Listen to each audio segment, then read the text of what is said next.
হ্যাঁ, good morning. দেখুন, একটা নতুন ভিডিও নিয়ে এলাম। ভিডিওটা হচ্ছে অ্যাকচুয়ালি একটা ইনফরমেশন। মানে পশ্চিমবঙ্গে এখন যে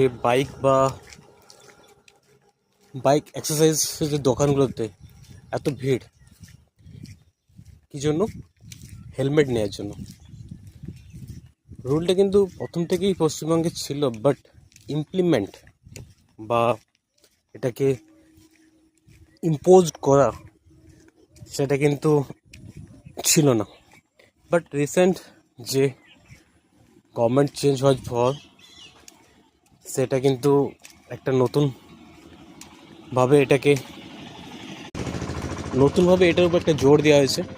মানুষ হেলমেট পরছে, মানে এটা দেখে একটা খুব ভালো লাগছে। মানুষ রাস্তায় হেলমেট পরছে, তো সেটা একটা দারুণ ভালো দিক। কারণ আমরা যদি বাইকে হেলমেট না পরি, আমাদের যেটা সবথেকে একটা গুরুত্বপূর্ণ যেটা ব্রেন, সেটাকে আমরা প্রোটেক্ট করতে পারবো না।